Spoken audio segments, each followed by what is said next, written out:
अस्सलामुअलैकुम and welcome back to another video. कैसे हैं आप सब। आज के व्लॉग में बहुत आसान और ऑथेंटिक वजीफ़ा लेकर आई हूँ। कई बारी हमारे साथ ऐसा होता है कि हमने कोई काम स्टार्ट किया हुआ हो, उसमें नुकसान हो रहा होता है या वो काम पूरा नहीं हो पा रहा होता या उसमें कोई ना कोई रुकावट आती रहती है। तो उसके लिए बहुत आसान सा एक वजीफ़ा मैं आपके साथ आज शेयर करने वाली हूँ। सो वीडियो को एंड तक ज़रूर देखिएगा, आपको भी इससे ज़रूर इंशाल्लाह फ़ायदा होगा। अच्छा, पहले मैं आपको ये बता दूं कि ये सब्ज़ियां मैं कल लेकर आई थी और कुछ चीज़ें थी जो मेरी मिसिंग थी, तो वो मैंने मंगवा ली थी। लाइक प्याज और आलू मंगवाए थे और साथ ही आज बनाने के लिए एक सब्ज़ी मंगवाई थी। मैंने आलू बैंगन का सालन बनाया है आज। और ये है शाम का टाइम, खाना बनाने के बाद यहाँ पर मैं पकौड़े बनाने की तैयारी कर रही हूँ। आलू बहुत ज़बरदस्त मार्केट में आजकल आए हुए हैं, फ़ौरन से छिल जाते हैं। अगर ना भी इनको छीलें ना तो जस्ट आप अच्छे तरीके से इसको वॉश करके और एज़ इट इज़ काट सकते हैं, उससे भी बहुत सही रह जाते हैं ये। अब आते हैं अपने वजीफ़े की तरफ। बहुत आसान सा वजीफ़ा है और बहुत ऑथेंटिक भी है। मैंने एक जेन्युइन बुक से देखकर ही आपके साथ शेयर किया है। और कई दफ़ा ऐसा होता है कि हमारे काम होते हैं ऐसे जो पाया तकमील तक नहीं पहुंच पाते या उनमें कोई रुकावट आ जाती है। और उसके लिए आपको करना ये है कि या मुअख्खिरू अल्लाह ताला के सिफ़ाती नामों में से है, इसको आपने 100 टाइम्स पढ़ना है। और यहाँ पर आपको लिखा हुआ भी नज़र आ रहा है, मैंने इसे हाईलाइट कर दिया है। या मुअख्खिरू 100 दफ़ा पढ़ने से जो काम है वो पूरे हो जाते हैं, किसी काम में रुकावट नहीं रहती। तो आप भी इसको ज़रूर पढ़ें।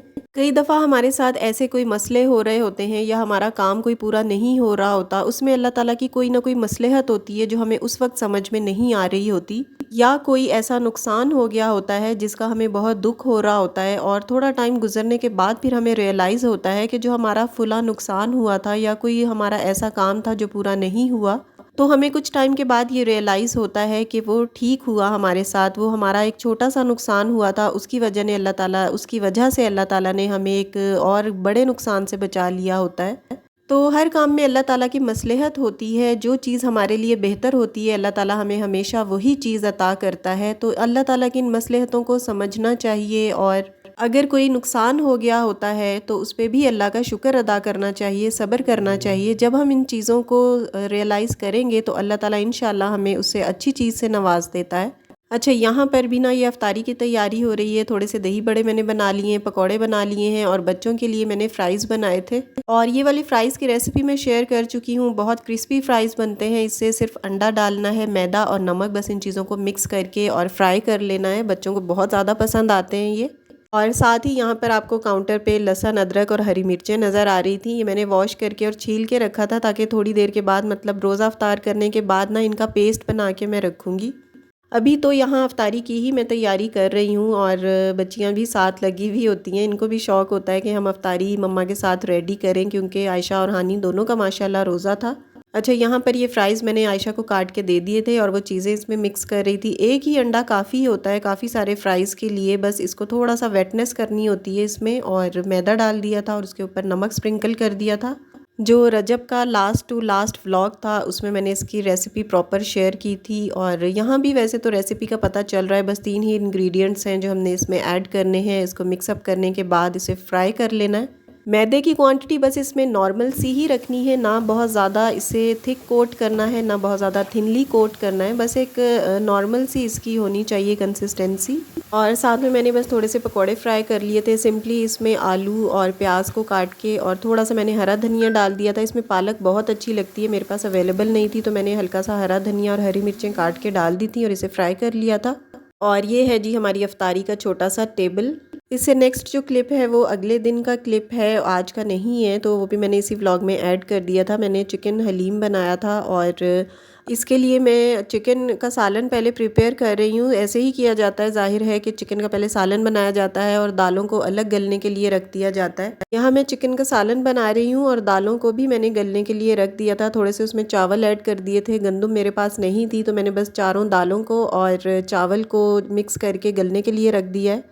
और यहाँ पर चिकन रेडी करते हुए मुझे एक बात याद आई कि मेरी कोई सब्सक्राइबर हो या कोई मेरे ख्याल से सब्सक्राइबर नहीं होंगी, कोई ऐसे ही किसी ने कमेंट किया हुआ था कि सिर्फ 4-5 बोटियाँ हैं और आप खाना बना रही हैं।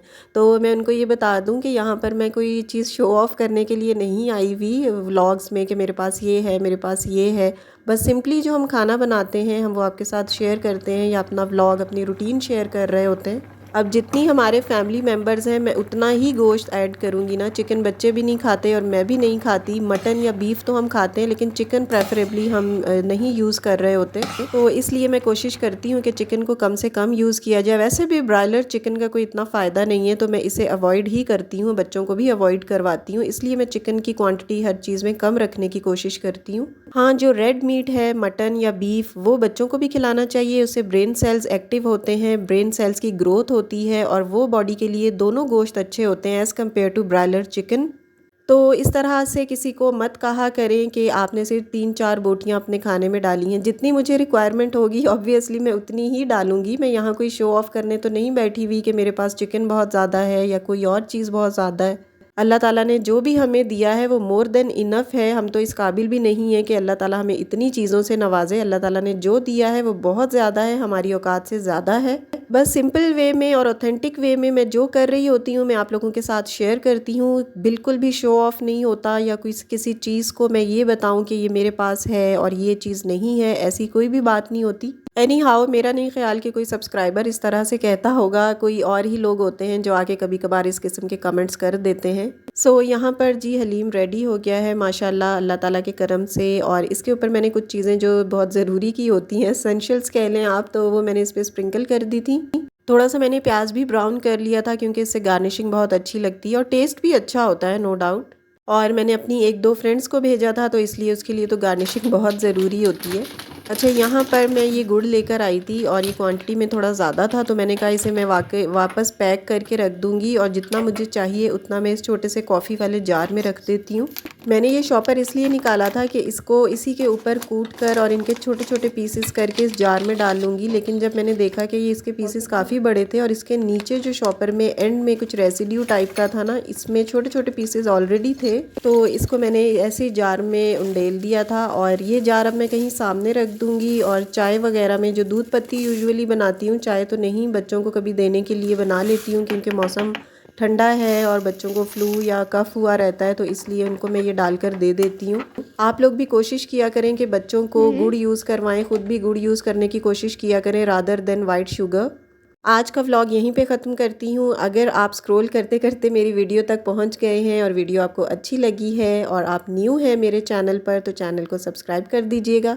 इंशाल्लाह आपके लिए फ्यूचर में भी इंफॉर्मेटिव और यूज़फुल टिप्स के साथ व्लॉग्स बनाती रहूँगी। अपना ख्याल रखिएगा। Stay happy, stay healthy and take good care of yourself. Allah हाफिज़।